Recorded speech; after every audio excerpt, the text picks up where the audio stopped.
let's get a good look at you.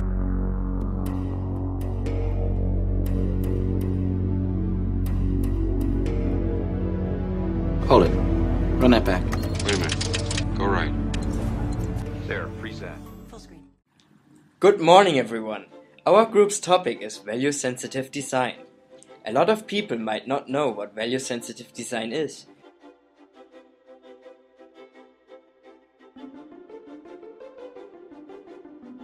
Value is defined to me by something that has worth or great importance, something that is very precious, something that doesn't have a price.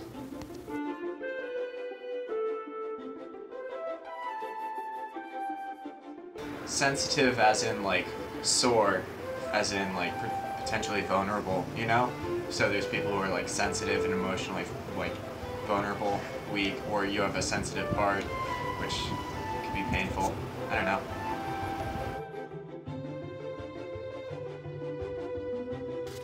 Design means to create something in hopes of achieving a goal or a clear vision on creating something new.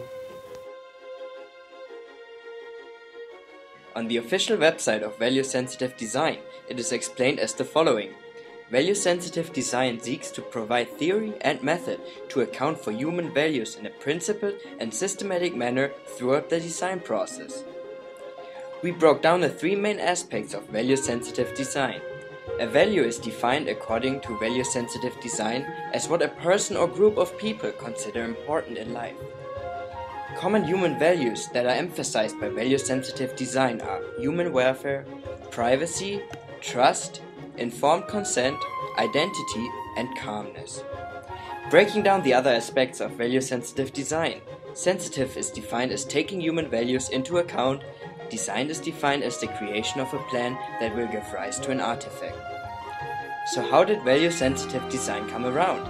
Here's a little bit of history of value-sensitive design.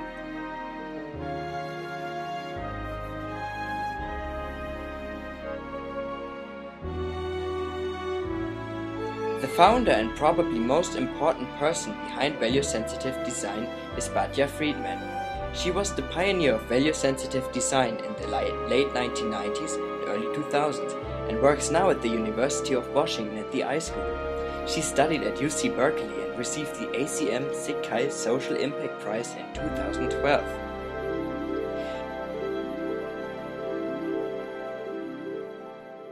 When you see a painting from far away, you view it as a whole. However, upon closer inspection, you can see that the scene is in fact comprised of layers upon layers upon layers of paint.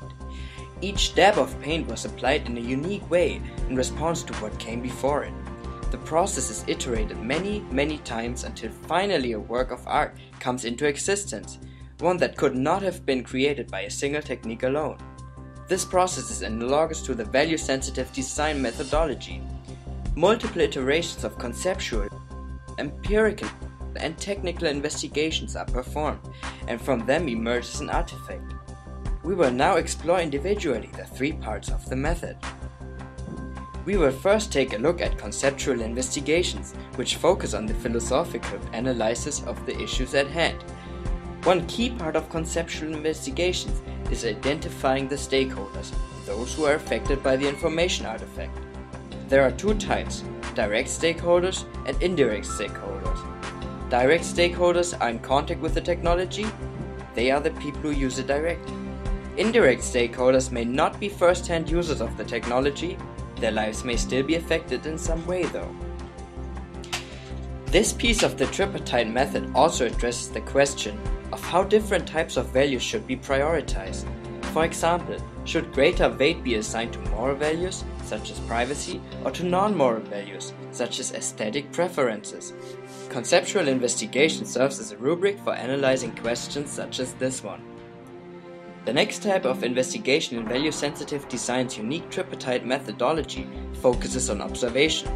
Empirical investigations involve collecting data on human interaction with the technical artifact.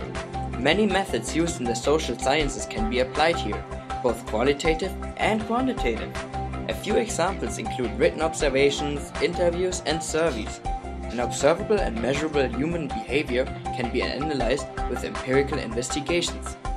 Empirical investigations are what we use to analyze how successful a particular design is. The focus here is on the people who are affected in any way by the technology, whether it be a single person, a group, or a large social system.